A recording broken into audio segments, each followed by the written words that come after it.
Hello, everyone, and welcome to the Circle of the World podcast, where we discuss Joe Abercrombie's First Law series. I am one of your hosts, Lord Chamberlain Jeffrey, and here are my co-hosts, Lecter George, and Harrison, the Adeptus Historical.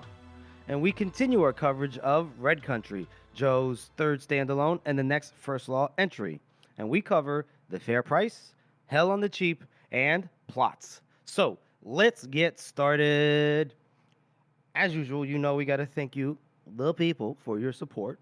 We're doing pretty good this month or last couple months in terms of downloads, viewership, right, George? It's been the best month of the year so far. June was. Love it. I guess does that tend to happen like June, like strikes gold for us or something like that? Maybe we have a whole bunch of teenagers that listen to us. It's the summer. Oh, it's the summer people. God. No. Welcome, summer crowd. We're Welcome, leading the fellow Gen Zers. You say that, but then June 24 was the worst month of 24. So I don't know.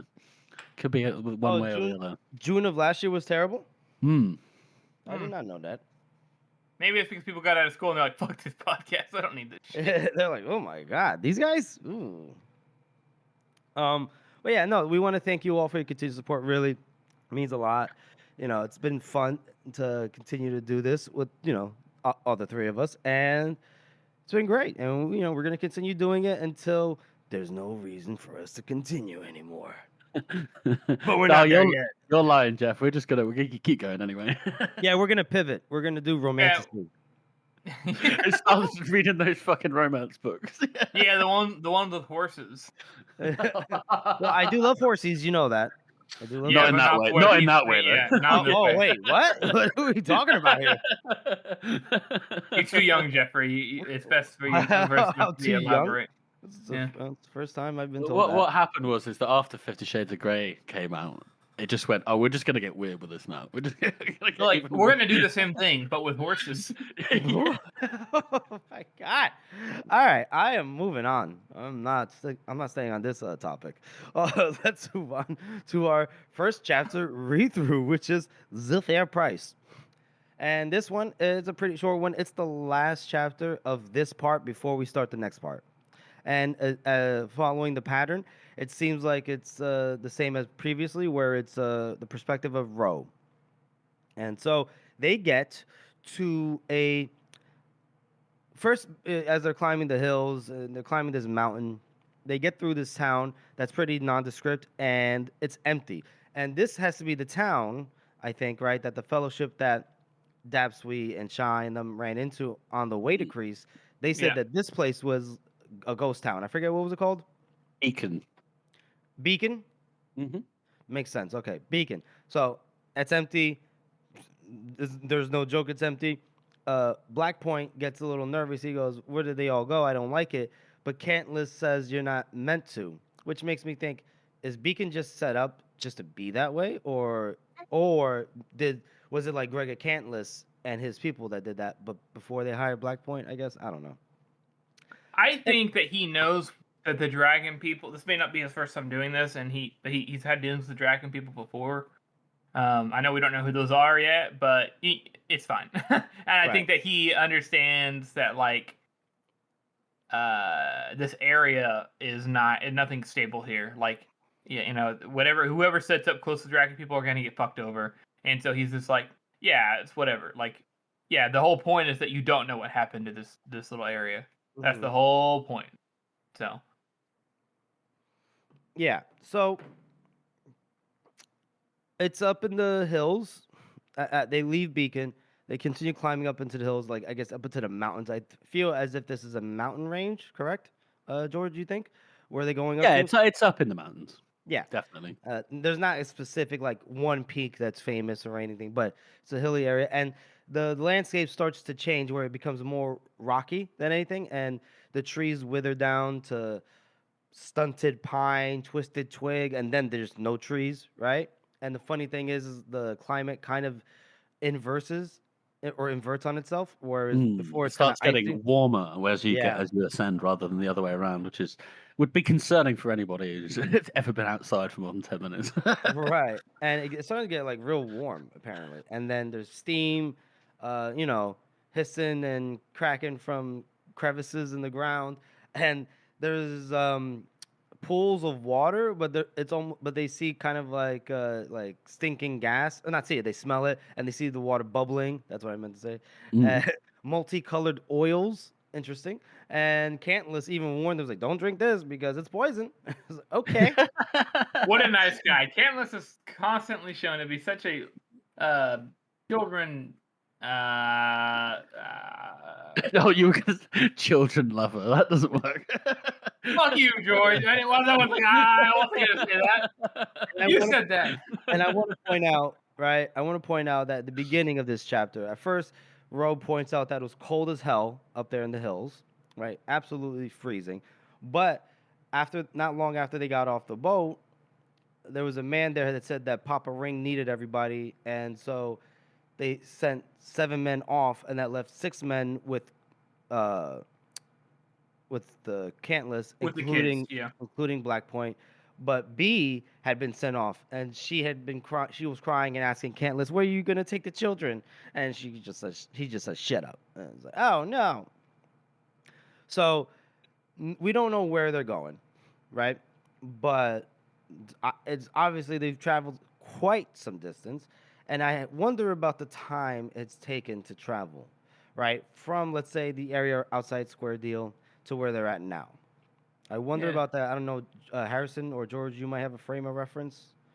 They're up in the. So basically, we know that the Crease is up in the hills because it's near a location for them to mine gold and things like that. And this is presumably, I mean, it's pretty obvious. It's up in the mountains more. Even it might even be sort of the same mountain range that Baez and company crossed when they went over to Shibuya. It's Oh, part of yeah. that same mountain range. It's just way Maybe. further north. Yeah, way further north. But obviously, it's sort of like it's meant to kind of evoke sort of like a volcanic, like Iceland, sort of Yellowstone kind of Yeah. area. Yeah, absolutely. And so there used to be Ro could see what seems to be like broken mines in the area. Has no idea what people would be mining for in this location. Not great location. And then after they keep, hiking about a day or so, they come across this great needle of a rock set on its end, pitted and stained, covered in letters, and Ro couldn't read them, but she was pretty sure that this is a warning to stay away. Anyway, Cantless tells them to stop there. They wait for what, and turns out a guy is like, "Hey, I'm here," and Ro is wondering, how did I miss him? How do we miss him? Because he's not small. He's very tall, dark skinned, head shaved to the faintest silver stubble, and he just wore a simple robe of undyed cloth. And he has a staff as tall as he was in the crook of his arm, and the other hand he had an apple, and he's eating. It's a small and wrinkled apple. Can't be tasty. It's also obviously this is the villain of the story because he's eating an apple. Right. Oh god, yeah. But I want to say as well, like that's how apples were for like a good, apples in nature only grow for about a month of the year. So 99% of the time, if you have an apple, it's going to be a dehydrated little lump, Yeah, that makes sense. But this guy has manners. He says greetings, and he says greetings, children.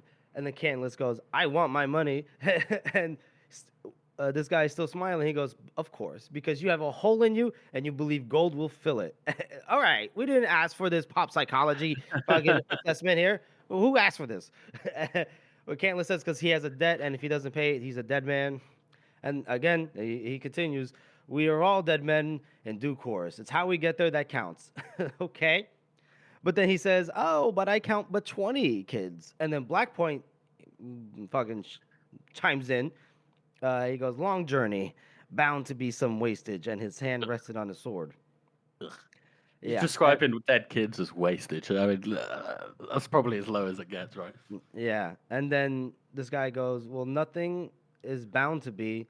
What is so because of the choices we make." Black Point goes, "Well, I'm not the one that's out here buying kids." And this guy goes, "Yeah, I buy them. I do not kill them. Is the hurting of weak things that fills the hole in you?" And Black Point says, "I ain't got no hole in me." And the guy goes, "Oh no." And he takes the last bite of his apple, tosses it to Black Point. So Black Point reaches for it on instinct, right? And then this guy basically took his staff and cracked him with the end of his staff, like poked him in the chest. Turns out that's not a staff. Turns out it's a spear. And Greatest reveal of the entire series. greatest reveal. And then basically just stabbed Black Point. Black Point kind of falls over a little bit. This guy grabs him, lowers him gently to the ground, and closes his eyes. Interesting. He goes, "I hard thing to say, but I feel the world is better without him." It's okay. He's not wrong though. He's not wrong. And then the people, the guys there, Cantless's crew, they're noticing that a lot of people had come silently from around, right? A bunch of people. So they're kind of surrounded. And Cantless is like, wait a minute, we did our best. And, I like that. I like this part a lot because the way they're talking to each other, as we find out, Weirdenor is like, where he says, he's like, sorry, Cantless is like, well, we did our best. They start getting defensive. They're all cocky when they come up there. There's some old man. Old man just kills one of them outright. There's only 5 of them. They see all these people coming to the hills. And the back and forth is excellent because he says, we did our best. And then Weirdenor goes, it saddens me that this might be your best. And he's like, well, all I want is money. He says, it saddens me that money might be all men want. He's like, well, we had a deal. And he's like, that also saddens me. But we did, so here's your money. It's like, Weirdenor is like, you scum of the earth. I want to make you scared to your core before I give you what you want. And I think I think it's clever and cool and well-deserved for these bastards. Yeah. These mostly northerners, actually, too, which is interesting. How do you know that? Well, one of them said, so we know that Black Point was a northerner. Yeah, obviously. We know that for sure. We know that. And one of the other men say, by the dead. And I don't know, things like that. And they were discussing things in Northern earlier. Because Ro can... it was Cantless and Black Point, just those two that were discussing. And I Ro know. could understand. I mean, let's be honest. Out of all of the major kind of like racial groups, I think the Northmen are the ones with the least scruples. That's very true. Yeah, least scruples. Are you stereotyping by race? Saying a lot. You fucking bigot. I might be.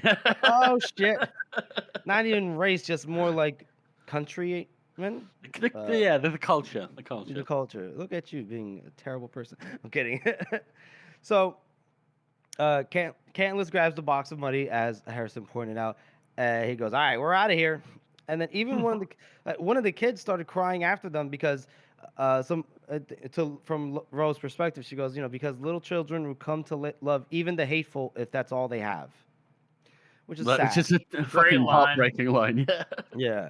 But, Rose tries to be brave for all of them, says it's okay. And then the old man walks up to her, and Pitt goes, don't try to hurt my sister, or whatever. And the guy kneels. Pitt's a badass. Yeah. He's an absolute badass. Mm-hmm. And the man kneels in front of Ro, and he goes, children, my name is Weirdenor, the 39th right hand of the Maker, and I would never harm either of you, nor allow anyone else so to do. I have sworn it. I have sworn to protect this sacred ground and the people upon it with my last blood and breath, and only death will stop me. As okay, interesting. And he takes out a chain and hangs it around Rose's neck, and apparently at the end of the chain, or at the bottom of the chain, there is a dull gray metal in the shape of a teardrop, and he tells her that it's a dragon scale. And Rose goes, a real one? He goes, yes, a real one. We all have them. And then she asks him, well, why do I have one? And he smiled, eyes glimmering with tears. Because you are my daughter now. And he pulls her into a very tight hug. And that's the end of that chapter and this part. Boys, how do you rate it? I think it's very interesting that, we kind of had this idea in our heads this whole time that, these kids have been kidnapped for some kind of awful purpose and they're getting taken away. So, to see someone like this who is obviously very, principled and is still a bad person for buying children. Yeah, I was going to say principled. Just straight away.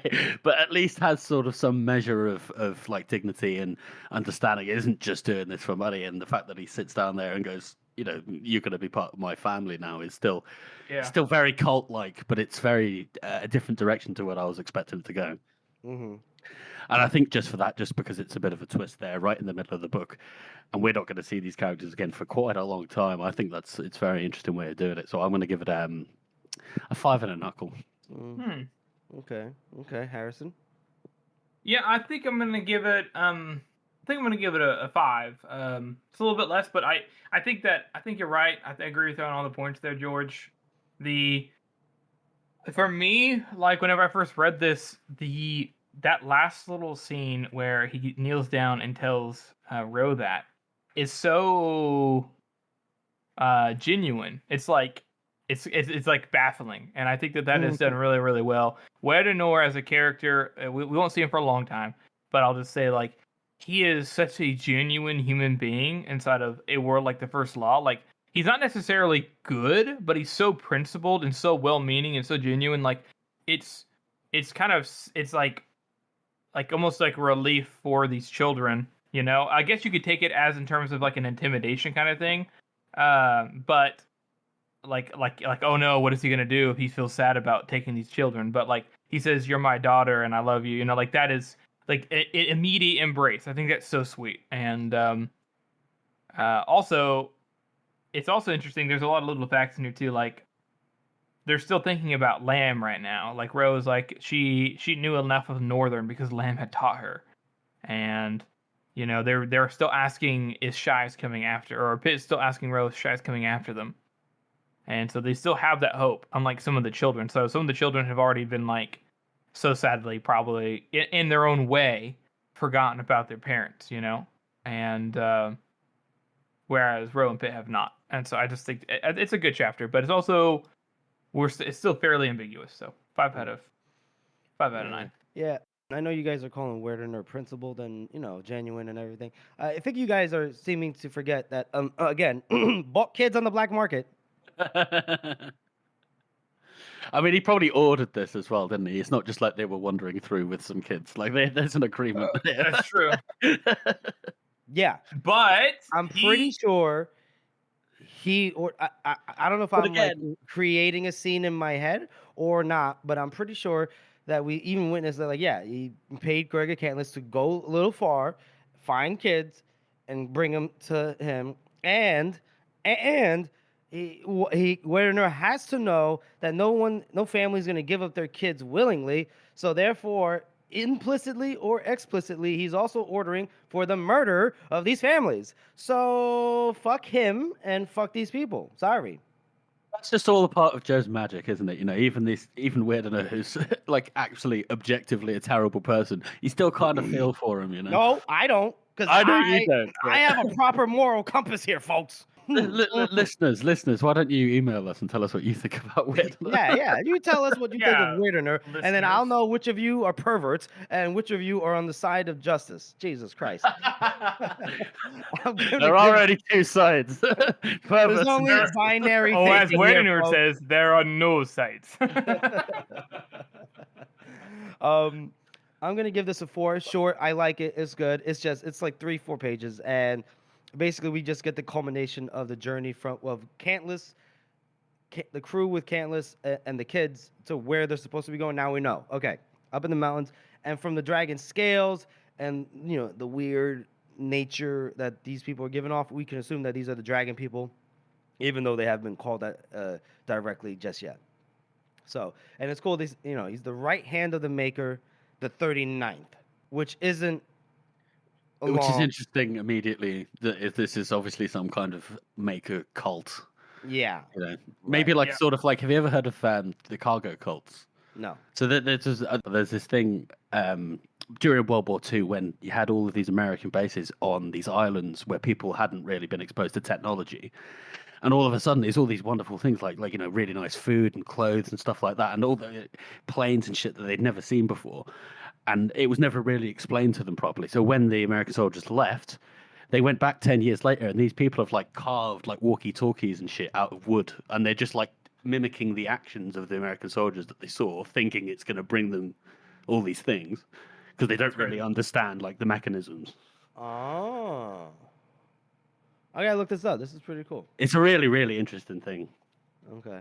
And this relates to because you think To the dragon people, like you say, the 39th hand of the Maker, and it's like, well, the Maker's been dead a good fucking 500 years, so I don't know what they're doing. which we probably shouldn't get into now, but I No. do think there's supernatural elements at play here in this area, which we'll get into. We'll get get to it later. Yeah. But we'll move on to our next segment, which is our community interaction segment. And obviously, it's our meming every chapter. We're always going to highlight that.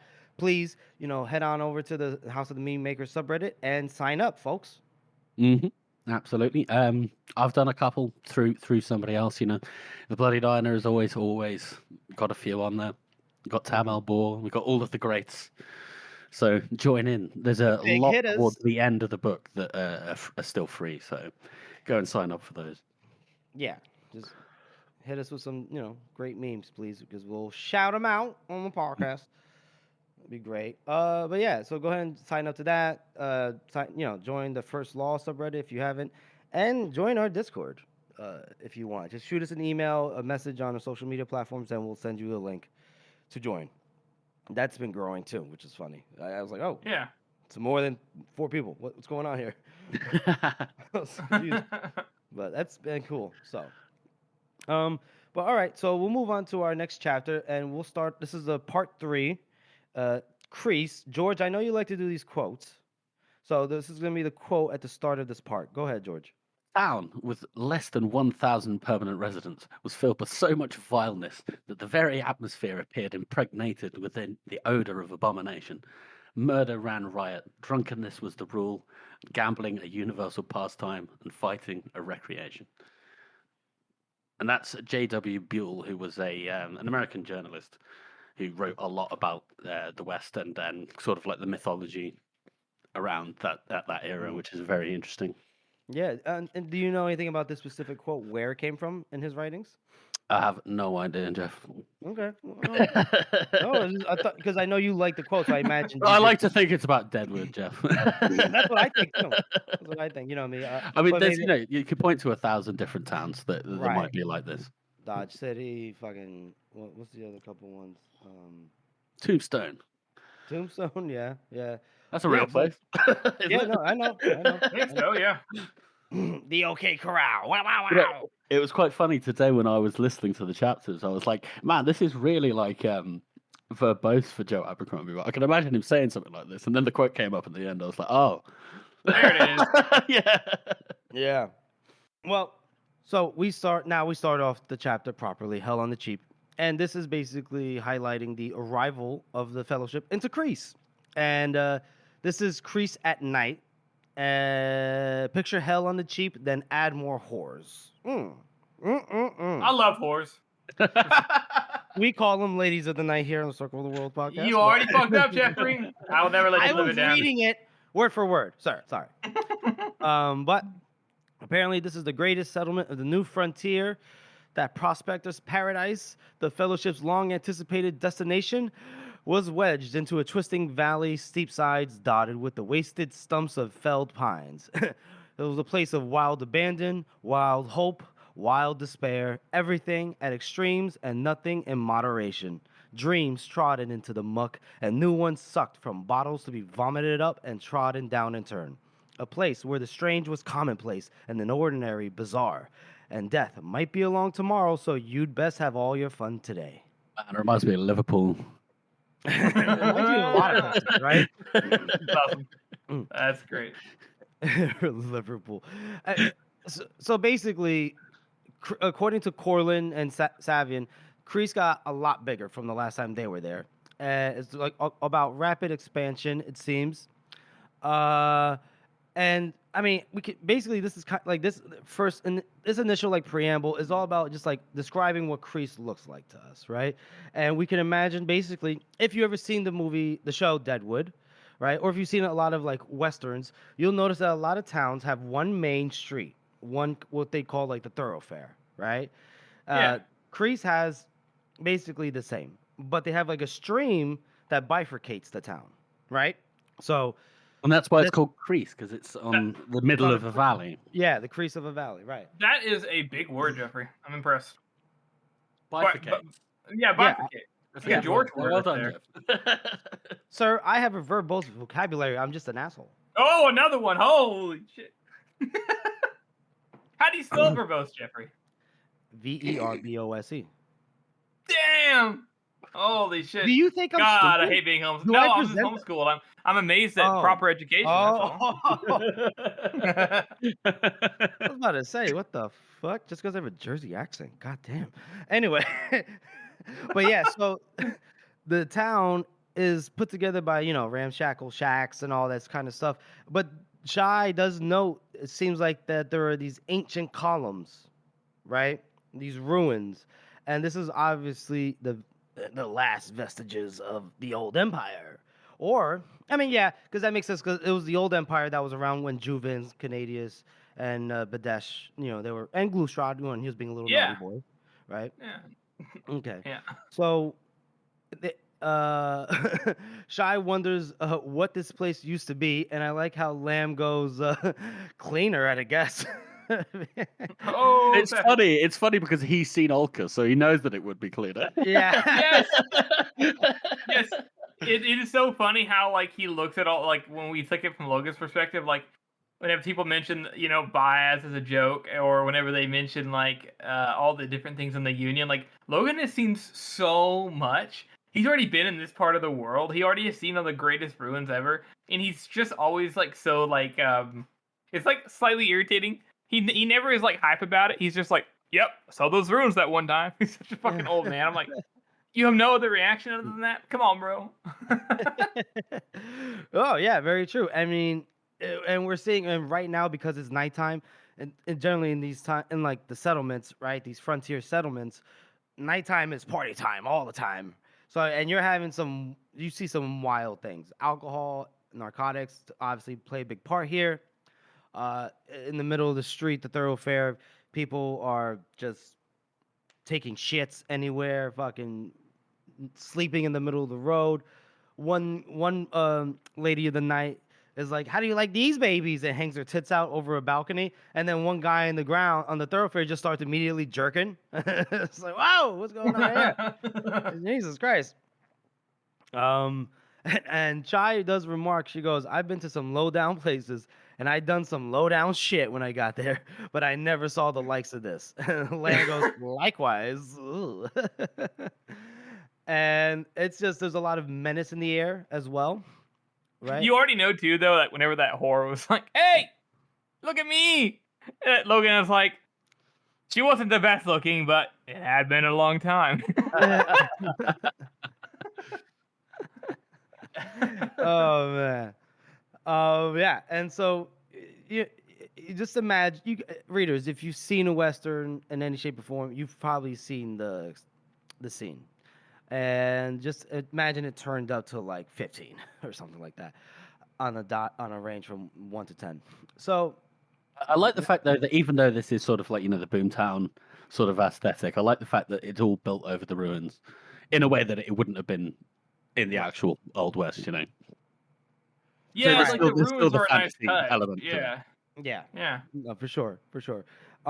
And so as they're waiting for some traffic to clear up, like all the people in the thoroughfare, a couple guys kind of impede the progress of the wagon, and they ask Mahood what side of the street you're on, and he said he's purchased a plot of land that he means to site a business, but he hasn't seen it yet. But the guy goes, "Oh, that's not what we're talking about. We're talking about, are you on the mayor's side or Papa Ring's side?" And Mahood is, "I am here to do business, not to take sides." And he just, make sure the horses just keep on going with the wagon. And apparently the guy yells after him, "Only thing on neither side is the sewer. Do you want to go in the fucking sewer?" "Okay, buddy. Sure, relax." So they keep going, and then they run into Sweet, who's hanging out by some kind of like giant theater, the ruin of an ancient theater. And he tells them that this place is Papa Ring's Emporium of Romance, Song, and Dry Goods, known locally as the White House. Okay. And then he goes, "Over yonder is the mayor's Church of Dice, and it seems that the mayor had occupied old temple ruins, right? And and then Sweet goes, being honest, they both offer fucking, drink, and gambling, so the distinction is largely in the signage. And he goes, the mayor's keen to meet them. Vegas, baby. That's exactly what it is. Oh, it's so funny. So funny. But so, I don't know if we knew this before. I think we did, but that Sweet, I guess, was more familiar with the mayor than Papa Ring, or he, worked with the mayor. So, okay, cool. And Shy tells Temple to, take in the sights and everything, but if he's tempted by a sample, don't forget, you got debts. Because she's never going to let him forget that. And so they go across to they cross the street, climb up the steps to the Church of Dice, and they enter it, and it's like hot because there's a lot of people in there. And we're talking, again, drinking, gambling, fucking, even right there in the common area. It's fun. So much fun. And I like how Lamb goes, it gets worse? And Sweet goes, what gets better? And then as they're walking through, a guy goes, oh, Dab Sweet, everybody look, Dab Sweet is back. And he's, oh yeah, brought a fellowship with me, yeah. And he goes, oh, no trouble with old Sangeed? And he goes, there was, but now he's dead. And they go, dead? And he goes, yeah. Sweet goes, well, no doubt of that, it was because of this guy. And he starts to point at Lamb, but the guys that were talking to Dab Sweet at first, they didn't even pay attention. They just started yelling, listen up! Dab Sweet killed that fucker Sangeed. That old ghost bastard's dead. And everyone's like, a cheer! And then Sweet's like, wait a minute. No, wasn't me. It's kind of sad though too, because he it's funny on multiple levels, because one, Logan of course is like gets out of the responsibility of having killed him. Number two, he just pushes him away. Come on, keep going.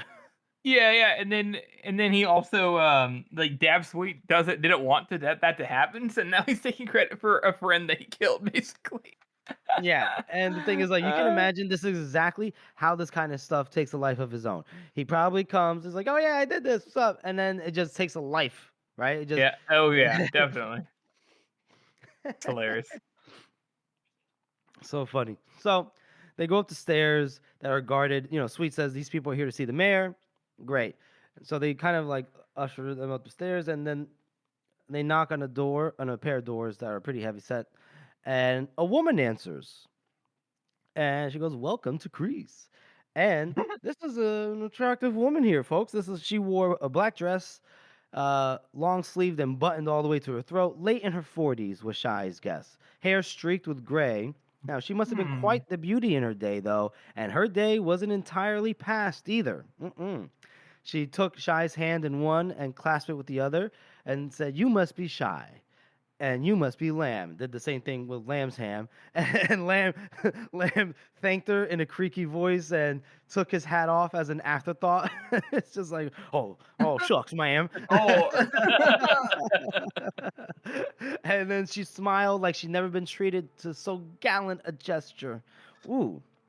And she goes, do sit, Master Sweet has told me of your troubles, your stolen children, a terrible thing.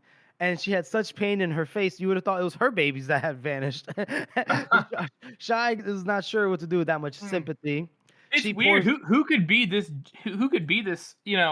Understanding and sympathetic and educated. I don't know. Let's get just a little bit more description right here, right? Because she offers them each a drink, 4 healthy measures without a need, and she goes, "Please forgive this place. It's a struggle to get good furniture here, as you can imagine." And Shy noticed, like, yeah, I guess we'll manage, but she noticed that this is about the most comfortable chair she'd ever sat in, and about the nicest room besides. Cantic hangings at the windows, candles and lamps of colored glass, a great desk with a black leather top, just a little stained with bottle rings. This woman has real fine manners and fine taste, and not the haughty, down-the-nose kind that idiots thought lifted you above the crowd. No, this is the kind that made you feel you were worth something, even if you were dog-tired, dog-filthy, and had near worn the ass out of your trousers, and not even you could tell how many hundreds of miles of dusty plain you'd covered since your last bath. Or a cripple. Oh, hey, whoa. Let's not give off That's the a hints good just yet. connection. I like Yeah, that. nice one. Nice one. Um, and so Shai goes, well, we're hoping to see the mayor. And the woman goes, okay, well, you are. Goes, you're seeing her. What? Oh, snaps. This is the mayor, obviously, clearly. But Shai was kind of, didn't realize that, oh, it's a woman that'd be a mayor. And he's like, yes. Disgusting. Shai says. Yes, yes, yes. And She is a so, little misogynist. so then she goes, oh, so Mr. Dapsweet tells me that you're looking for someone. Yes, name McGregor Cantless. And she goes, yes, I know Cantless. Preening scum. He robs and murders for Papa Ring. And so Lamb, they ask, where can they find him? She thinks he's out of town, but he'll be back before long. And Shai goes, okay, how long? And the mayor says, 43 days. And that, oof. A long I time. just, yeah, Awfully long time. specific. Yeah, it took the wind out of her sails, let's just say. And she drank the rest of her drink and she just goes, ah, damn. And then Lamb puts his own glass down on the desk and he says, we've come a long way. And Shai gets a little worried because she notices that his knuckles were white with pressure. Which is okay. He's about to snap. He Yeah, goes, I love that. Like, but that's so sad though that she's like her own dad. She's traumatized that he's just gonna fucking murder her because she didn't give him what he wanted. It's like, oh, it's fucked. Yeah, and he goes, I appreciate your hospitality, no doubt, but I'm not in any mood to fuck around. Where's Cantless?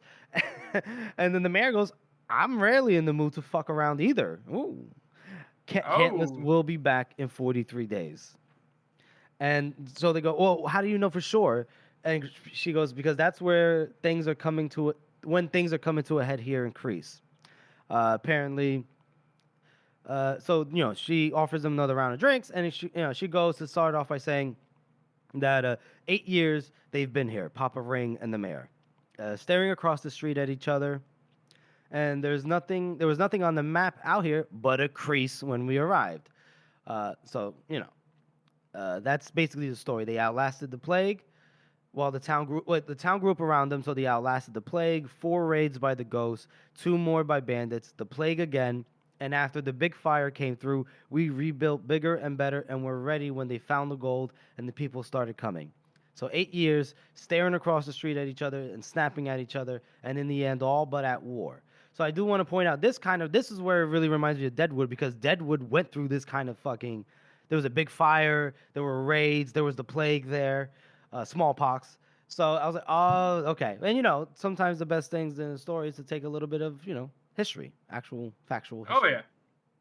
So, so basically their feud was getting too bad for business, so that they agreed to settle it according to mining law, which is the only kind out here for the moment, and it's taken very seriously.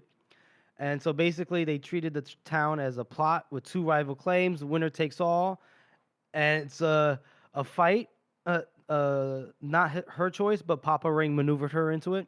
A fight, man against man, barefisted, in a circle marked out in the old amphitheater. And Lamb goes, God damn it, a fight in the circle. It's funny how Joe always slips this fight in a circle into his books.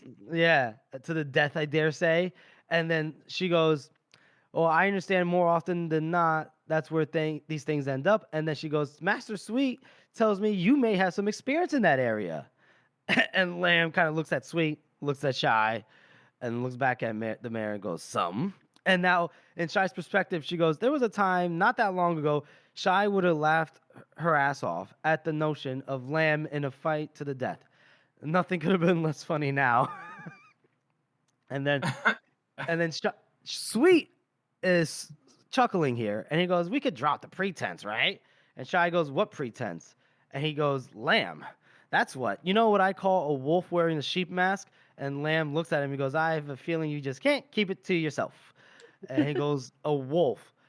That's what Sweet says. And he starts wagging a finger, and he's all smiling. He goes, I had a crazy guess about you the moment I saw a big 9-fingered Northman kill the hell out of 2 drifters back in Averstock. And when I saw you crush Sangeed like a beetle, I was sure. I must admit, it did occur when I asked you along that you and the mayor might be the answer to each other's problems. Here, Lamb interrupts because he is not happy. And he basically yells at him. He's like, "Ain't you a clever little bastard? Best be careful when you pull that mask off, fucker. You might not like what's under there." And everyone kind of goes, "Ah." Whoops. Oh, he's violent. He's Uh-oh. violent. Watch out. Uh-oh. And then the mayor just smiled, took his trembling hand gently, filled his glass, fingers lingering on his just for a moment. And she goes, "Papa Ring brought in a man to fight for him, a Northman by the name of Golden." And Lamb now kind of, I lost my, I forgot my manners there. And he goes, "Glamour Golden." Yep. And she goes, "From what Sweet tells me, you're more than a match for anyone," to Lamb. And Lamb goes, "Might be my best years are behind me." But the mayor goes, "Oh, come now. I don't think either one of us is over the hill quite yet. I need your help, and I can help you." And they looked at each other like there was no one else there at all.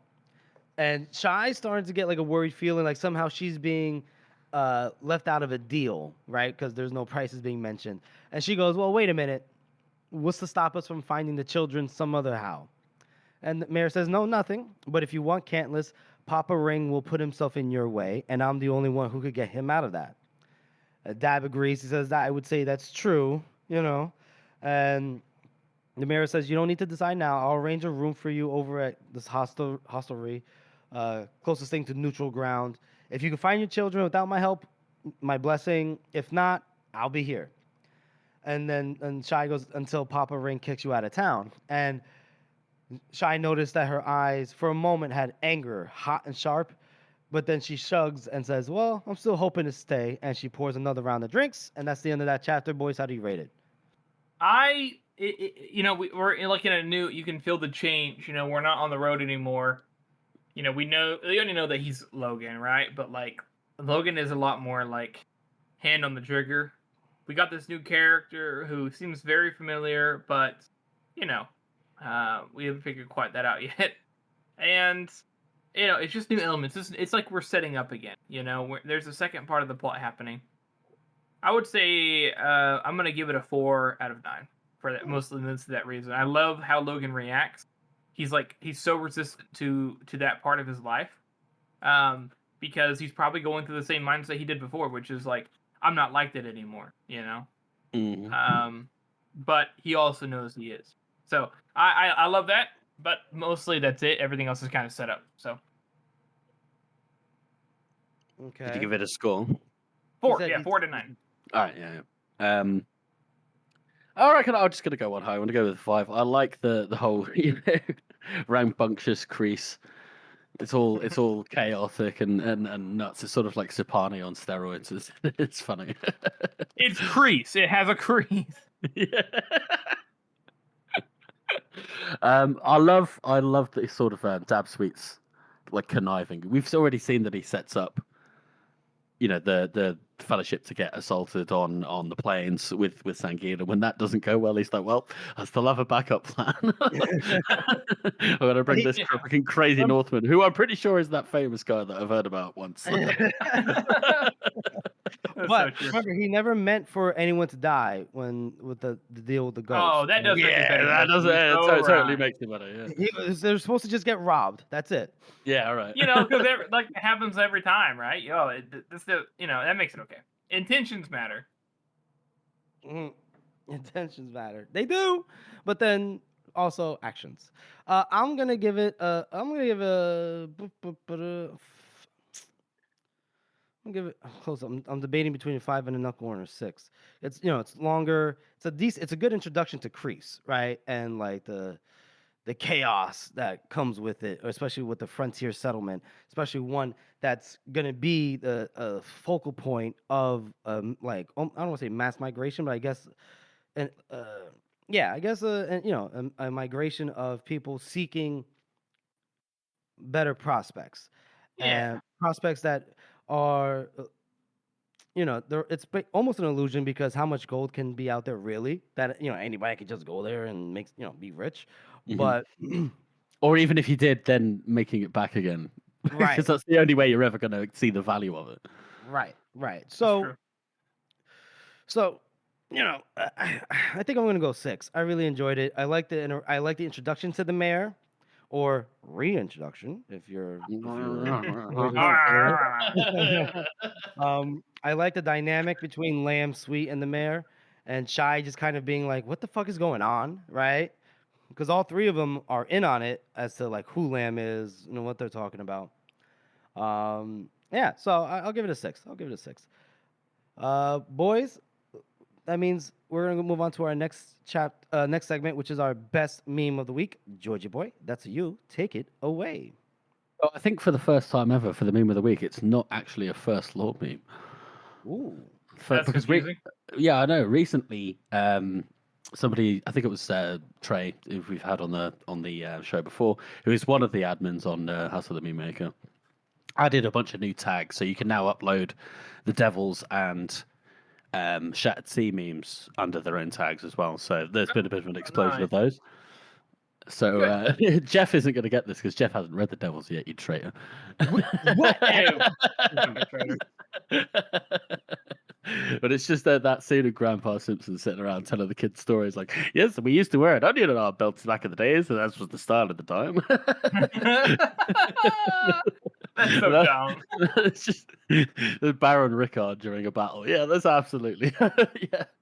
It's good That stuff. is so accurate.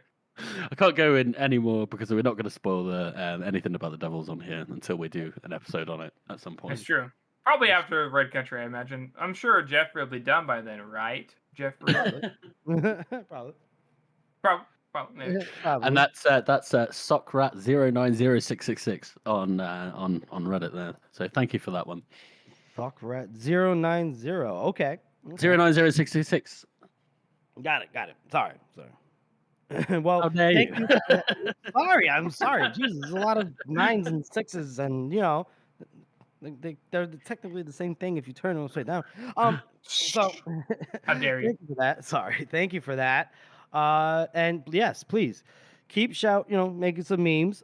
If you make any Devils ones, write me out. Just let you know I'm not gonna get it because I don't understand it. I haven't read the book, but I will get there. Don't you worry. So let's move on to our third and final chapter read-through, which is plots.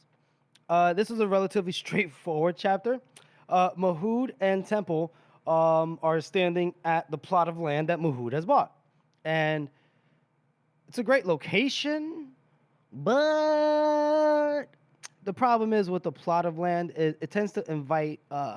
with some tenants, let's say. Yeah, it already has some tenants. And by tenants, we're talking fucking drunk haggards. I don't even know. I mean, there's tents, there's there's shit and piss all over the place. It's just, ooh, it's a lot. It's gross. It's gross. And like I said, the location is good. It's excellent because it's right on the main street, even though it's really only one street. But it could be a very good location because there's whorehouses, there's gaming pits, husk chats, drinking dens, blacksmiths, pawn shops, stables, butchers, combined stables and butchers, ratters and hatters, animal and fur traders, all this kind of stuff, right? Where you will see, right, the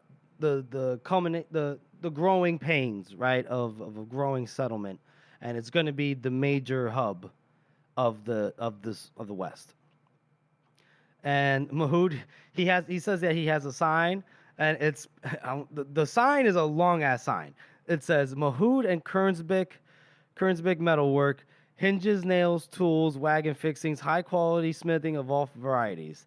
Then it said metalwork in 5 other languages, which is a good precaution. That's a good precaution. It is, but Jesus Christ, that's a long ass sign, man. God damn. And I like how they look across the street and there's a building that has a red one with yellow letters and it just says "Fuck Palace." It's like so distinguished, and then you're like, oh. Oh, that's great. So, Temples is a great sign. Now all you need is a building to hang it on. And this is where Mahood goes, well, I remember house builder being among your impressive list of previous professions. And I remember, and Temple goes, well, I remember you being unimpressed. We need no houses here, were your very words. And he goes, you have a sharp memory for conversations. And Temple goes, yep, especially on those that which my life depends on in particular. And Mahu goes, oh, must I apologize at the start of our every exchange? Yes, you should. Yes, you should, man. I apologize. I was wrong. You proved yourself a staunch traveling companion, not to mention a valued leader of prayer. So, speaking as a carpenter, how would you go about building on this plot? And Temple goes, all right, well, they know that the ground is not the best, but Temple goes, the ground is good enough if one goes deep enough. So you would begin by driving piles of fresh hardwood. That means, need a sturdy fella, so see if Lamb can spare them a day or two. Then a hardwood frame upon the piles. It talks about like how you would build it, right? And he says, front of the ground floor for your shop, the rear for your office and workshop. Get a mason for a chimney stack and a stone-built addition to house your forge. The upper floor, quarters for him. A balcony overlooking the street appears to be the local fashion, which is very true in these kind of things, right? In these settlements. And I like the old Wild West. Yeah, and I like he goes, you may festoon it with semi-naked women, should you so desire. And I would probably avoid the local fashion to that degree. Talks about how it needs a steeply pitched roof, yada yada. And then Mahu goes, I like this. You should have said architect rather than carpenter. And then he goes, would that have made a difference? And Mahu goes, to me it would. The Temple goes, but don't tell me, not to Kernsbeck. And then his art is of iron. Oh, it's funny. Oh yeah, just so anybody who doesn't listen to the audiobook knows, Mahoud has the same accent as Pharaoh, almost, like very French. Oh really? His art is of iron. Love it. They get interrupted by a guy I guess he has a nugget of gold in his hand. He's like, I got one. And then Temple and Mahoud are like, how long do you think he'll be destitute until, right? Because he's just gonna waste it on drink or whores or gambling or ladies in the night. Sorry. And then at that moment, good correction. I'm proud of you, Jeff. Thank you. And at that moment, one of the men from the tents on Mahoud's plot of land, took it upon himself to come out, took a piss, and then went back into the tent. And then Mahoud is like, ugh. I would be prepared to pay you the rate of 1 mark a day for constructing the building. And Temple goes, Kernsbeck has not chased all the charity from the circle of the world then. So he goes, look, they basically, they start, haggling. Temple says 3 marks a day. And Mahoud goes, ridiculous. That is the lawyer in you speaking. And I like how Temple goes, well, he is a close friend of the carpenter. And he goes, how do I know your work will be worth the price? And he goes, I challenge you to find anyone less than entirely satisfied with the quality of my joinery. And then Mahoud goes, you have built no houses here. And he goes, well, then yours shall be unique. And he goes, 1.5 marks a day. Any more, and Kernsbeck will have my head. And he goes, I would hate to have your death upon my conscience. 2, it is with meals and lodging provided. And they go, God damn it. So they agree on this. And hey, that's a pretty good deal. He's making like 10 times what he was making under Shy. And he obviously learned a little bit of Shy for the haggling, right? I'm gonna say that I like the fact that Shy is like kind of rubbed off on him a little bit. And he's more confident with dealing with people now, when before he was just sort of like all wheedling and please. So then they're like, all right, the first step is to clear the plot of land. And Mahoud's like, all right, this is where I'm gonna leave you to it while I go find Master, Lamb and everything. And I was like, oh God. He's like, I'm sure you'll figure out a way to do it. So Temple, he looks to the heavens. He goes, I'm not saying I don't deserve it, but you surely love to test a man. So he goes to like the first tent he sees on the plot, and he's like, good day there, sir, because the guy is just sitting out there, chewing on a bone. And the guy goes, I don't fucking think so. Do you got a drink? No. And because we're gonna be building on this plot of land. And he goes, well, how are you gonna manage that with me here? And he goes, well, I was hoping you could be persuaded to move. And then he tosses the bone at Temple, and he goes, you ain't gonna persuade me a shit. And the guy goes, well, Temple goes, well, this plot of land belongs to my employer, Abram Mahood. And I like the guy goes, who says so? Who says? Did I fucking stutter? I asked, who says? And the guy kind of took out his knife and was, putting on like a threatening posture. Yeah, I love like Joe. It's this random guy. There's always these random guys with knives. They're like, yeah, we're gonna fuck you up. And like I like that this never like it's like the one thing that he does that's so cliche, but like it's always funny to me. It's Yeah, There's always goons. There's always goons. It's always goons in Joe's work. And I like how he did this other thing where, Temple backs into somebody and Temple goes, oh no. But he looks and it's Lamb. And he's like, oh, thank God. And Lamb says to the beggar, I say, now you could ignore me. You could wave that knife around a little more, but you might find you're wearing it up your ass. And the guy goes, you know what? I think I'll just move along. He's like, can I get my trousers? You fucking better. And then he goes, you'll leave the tent because it's not a good one. And he goes, oh, so any chance of that drink do you think you might actually have? No. So get the fuck out of here. And Mahood is over there. He's like, Master Lamb, I was hoping to persuade you to work on my behalf, and here I find you already hard at it. So he goes, yep, not a problem. He said, yes, if you could help us clear the site, he'd be happy to pay him. And Lamb goes, don't worry about it. Mahood's like, truly? If you were to do me this favor, I would consider you a friend for life. Lamb goes, I should warn you, friend of mine could be a dangerous position. Because he feels like it's worth the risk, even if he'll save a couple of bits. And then Lamb goes, I got all the money I need, but I've always been sadly short on friends. And then he just gets right to working because a guy poked his head out the tent, saw what's going on, and poked his head back in the tent. And he goes, you! Lamb goes over there. And I like how Mahood goes, I love how Lamb's just so eager to. It's just like, let's get going. Let's clear these fuckers out. yeah. And Lamb and Mahood looks at Temple. He goes, if only everyone was so accommodating. And then Shy gets there because she I guess took a bath with the mayor over there. Not with the mayor, but in the mayor's. Oh shit! No, I like that. Yeah. I'm not against that. No, and she has a new shirt, sleeves rolled up, also a sheepskin vest on top, same stained hat, hair less greasy and more red stirring in the breeze. The Temple found that he kind of liked looking at her. Oh, he was like, you look. He's like, there's a woman under there. Oh Lord! He's like, yeah, a little surprised. It's good though. Classic take off glasses. Yeah, and so. That's where Shy tells him that, she was bathing with the mayor and everything. With the mayor? Jesus, you did it again, Jeffrey. Her words.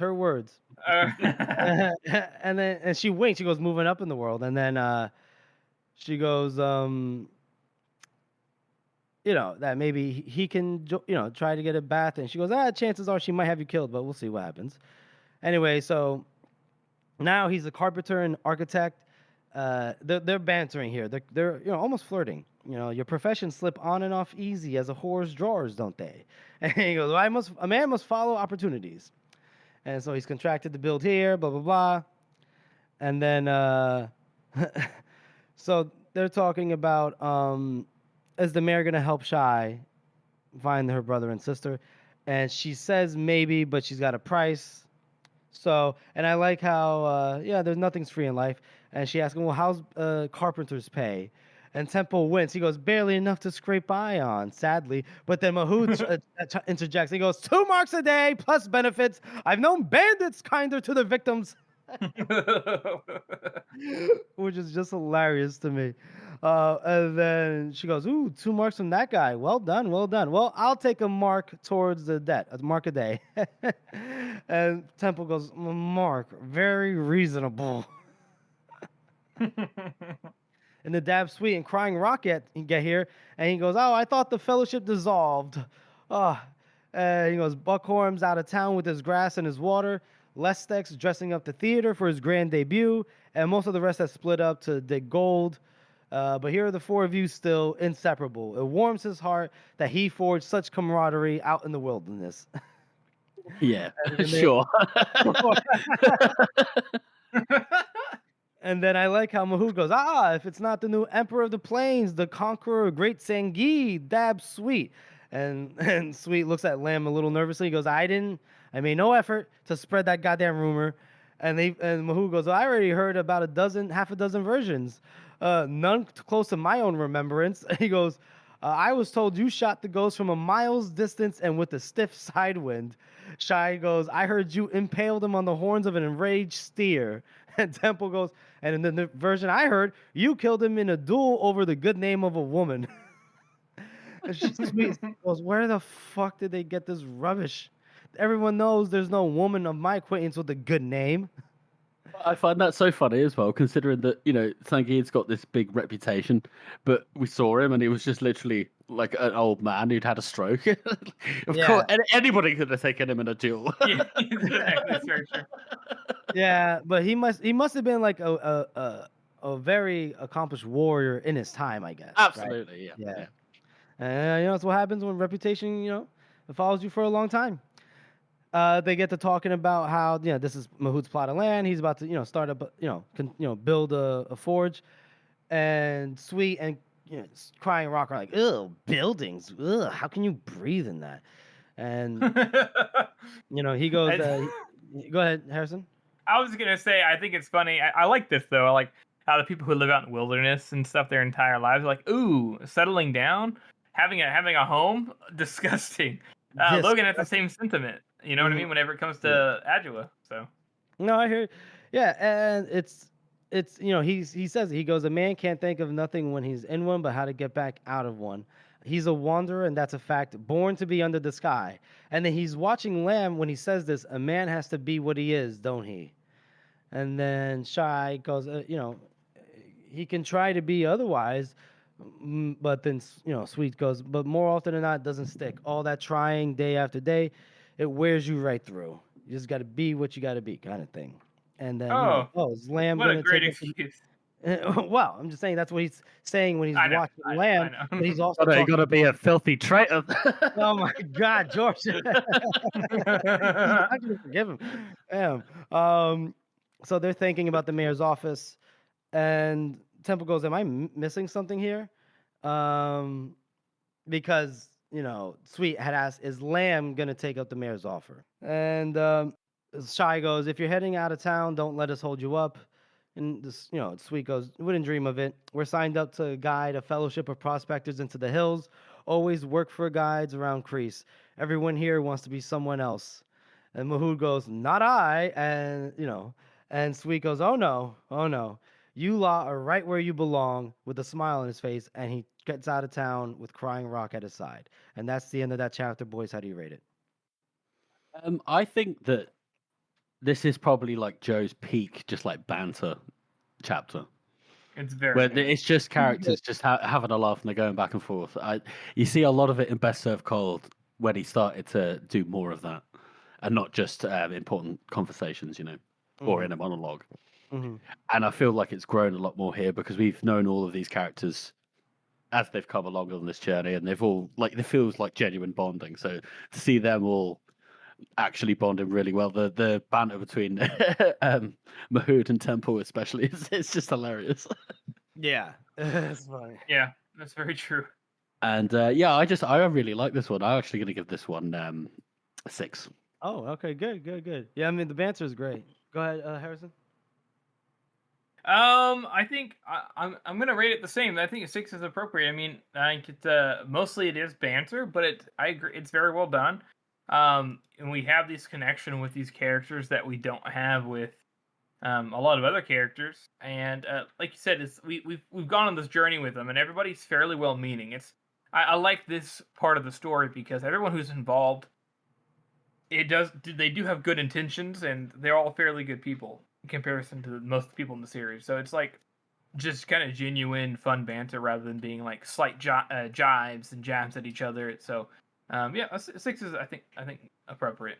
Yeah, I think 6 is appropriate. I'll be honest with you. So we'll do a trifecta here, but I like it. I mean, I thought Mahood's line about "I've known bandits to be kinder to the victims" was a funny one.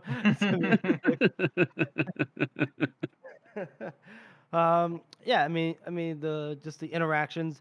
We see it's that the relationship deepening right between everybody. Temple with Mahood, Temple with Shy, even Sweet here with everybody. Even though I know George has certain feelings towards Sweet.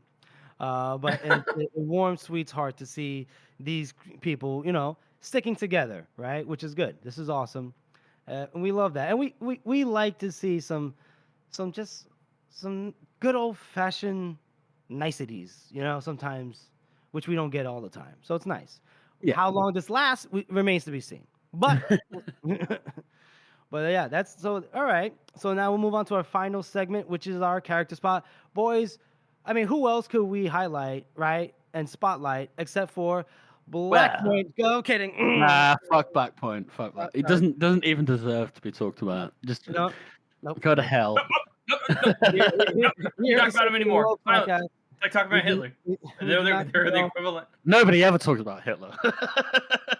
We do not condone kidnapping and child murder. We don't condone that. So we shall not be talking about Black Point, and instead we shall be talking about. The man in that sense on Mahood's plot. With the bone. Yeah, with the bird. Talk to us a little bit about him. He's just such a caricature of this. It's just absolutely hopeless. He's obviously been here for many, many years, done the whole gold thing. That's all burnt out, and you might as well just live in a tent in the dirt and threaten people with your big knife. Who hasn't? Right.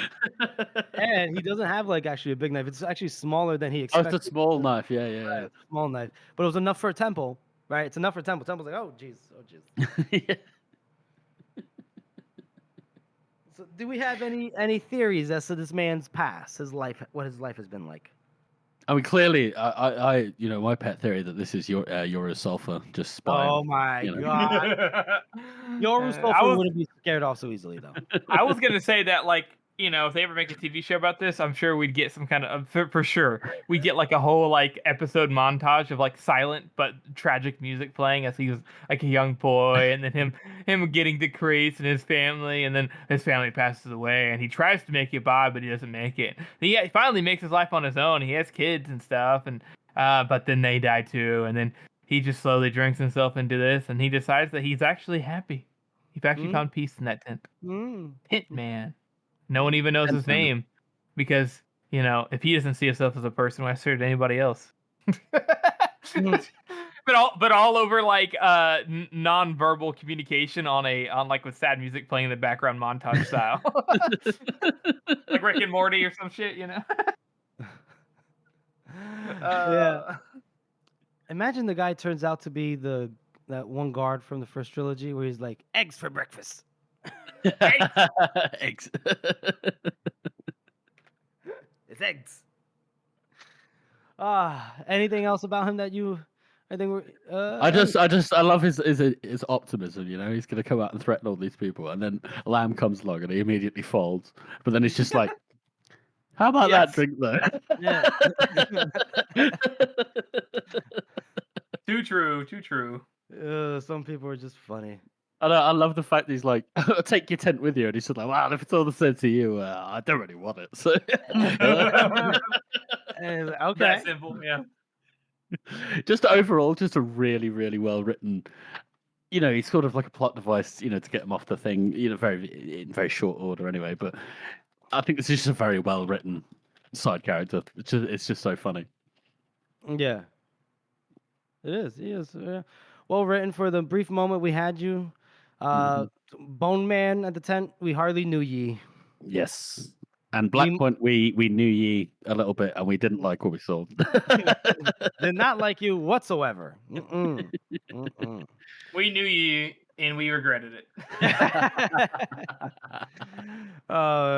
So, yeah, that'll be that. That's our show, everyone. We want to thank you all for listening and supporting this podcast. As you know, this is a passion project for the three of us, and your support means oh so much. Join us next week as we do a special episode for our halfway point through the book, and we talk about other random bullshit.